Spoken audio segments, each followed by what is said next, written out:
2024-25 நிதியாண்டிற்கான அகவை நிறைந்த தமிழறிஞர்கள் 100 பேருக்கு நிதி ஒப்பளிப்பு அரசாணை வழங்கும் நிகழ்ச்சிக்கு வருகை தரும் மாண்புமிகு தமிழ் வளர்ச்சி மற்றும் செய்தித்துறை அமைச்சர் வருக வருகை என வரவேற்கிறோம். தமிழ் தாய் வாழ்த்து. அனைவரும் எழுந்திருக்கிறது.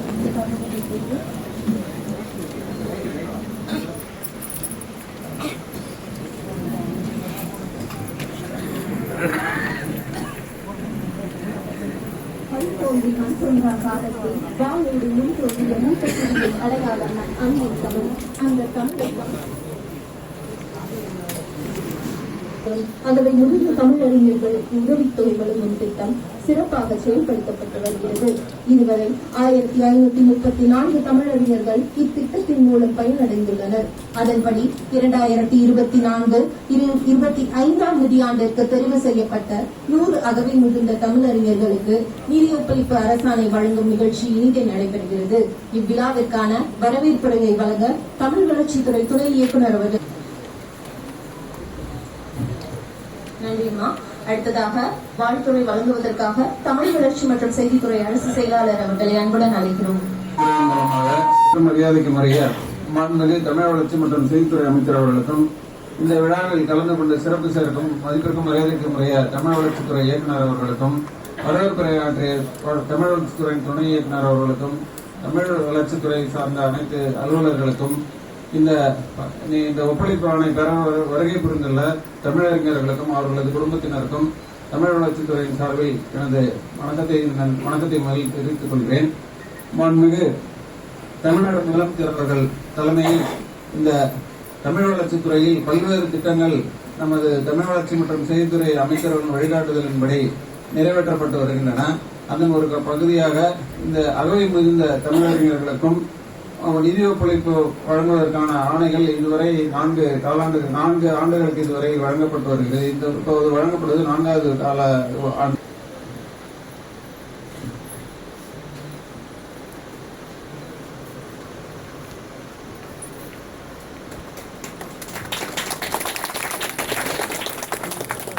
அடுத்ததாக தமிழ் வளர்ச்சித்துறை இயக்குநர் அவர்களால் தமிழ் வளர்ச்சி மற்றும் செய்தித்துறை அரசு செயலாளர் அவர்களுக்கு நூல் பரிசு வழங்கப்படுகிறது.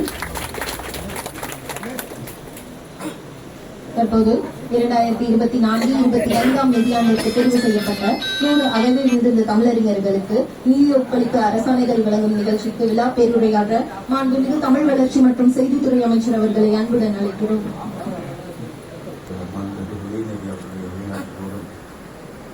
தமிழ் வளர்ச்சித்துறை சார்பில் அகவை முதிர்ந்த தமிழறிஞர்களுக்கு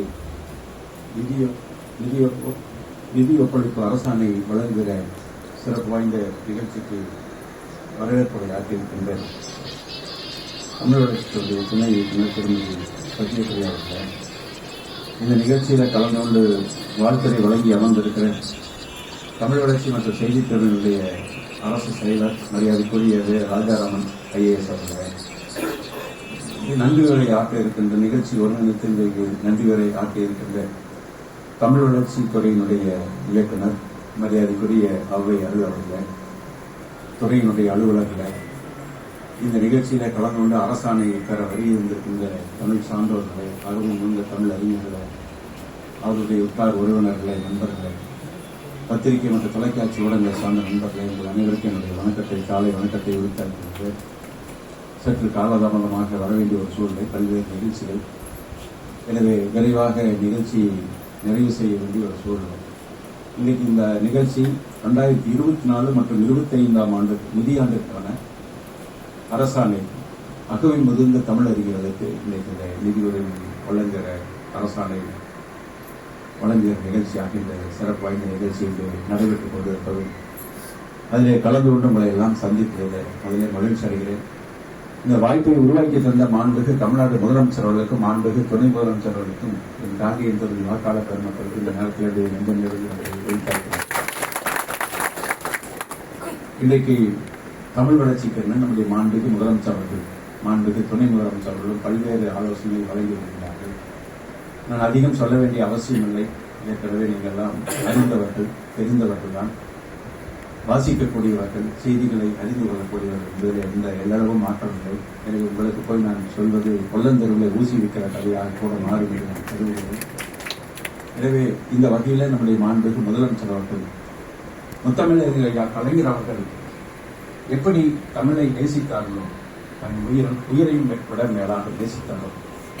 அதைவிட அவருக்கு இணையாக இன்றைக்கு இன்னும் சொல்ல போனால் பெருமையோடு சொல்கிறேன், கூடுதலாகவே யோசித்து சிந்திக்கக்கூடிய வகையிலே தமிழுக்கான ஆக்கப்பூர்வமான செயலில் ஈடுபட்டுக் கொண்டிருக்கிறார்கள். அந்த வகையிலே தான் இந்த உதவித்தொகை கூட ரூபாய் 3500 ரூபாய் என்று வழங்கப்பட்டு வந்தது. இன்றைக்கு இன்னும் சொல்ல போனால் 3000 என்று வழங்கப்பட்டது. இன்றைக்கு 7500 ரூபாயாக உயர்த்தி வழங்கியிருக்கிறது. மாண்புமிகு முதலமைச்சர் அவர்களும் மாண்புமிகு துணை முதலமைச்சர் அவர்களும் ஒப்புதல் வழங்கி அதற்கான அரசாணை வெளியிடப்பட்டு இன்றைக்கு அந்த தொகைகள் வழங்குவதற்கான நடவடிக்கை எடுக்கப்பட்டிருக்கிறது.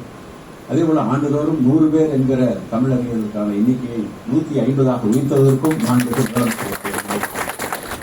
எனவே உள்ளபடியே இது போன்ற நிகழ்வின் மூலமாக தமிழை வளர்ப்பதற்கு நிச்சயமாக இது பயன்படும் என்கின்ற நம்பிக்கை இருக்கின்றது.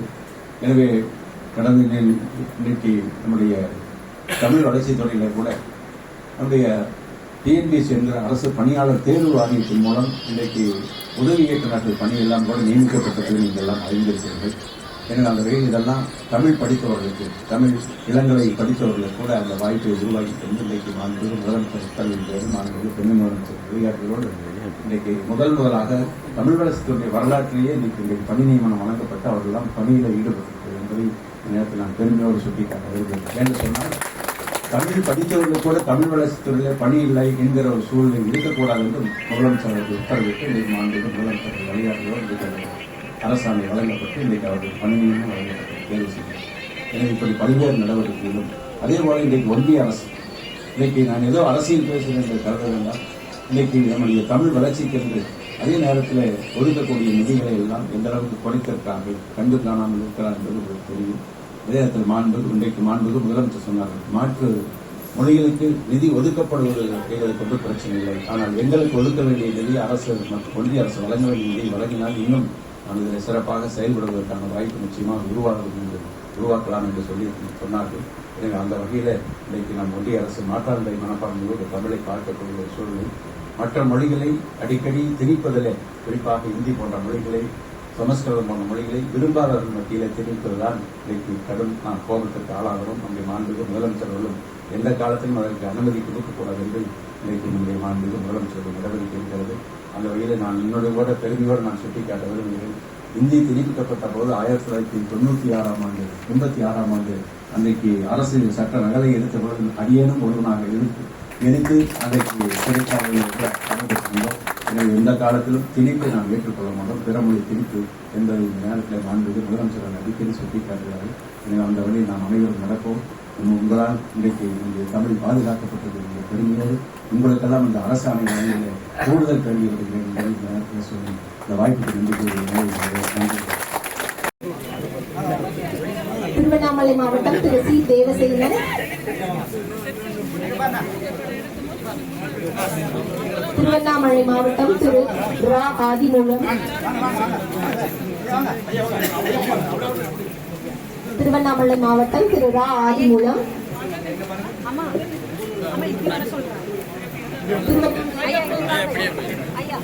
திரு க காம்பாக்ஸ்,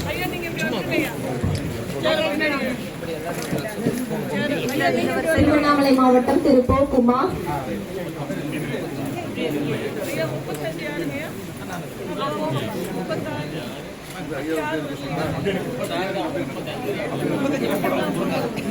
திருவண்ணாமலை மாவட்டம் திரு க மணி,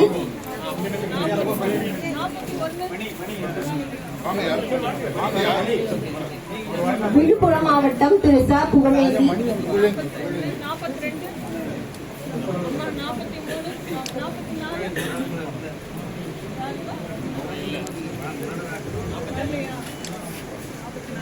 குழு ஒளிப்படம்,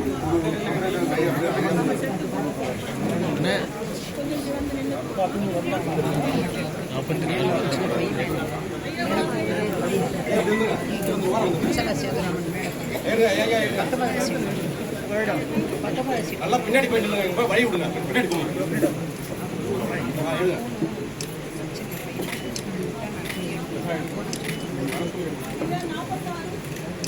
ஓகேவா? ஐயா வந்துருங்க. நீங்க போய்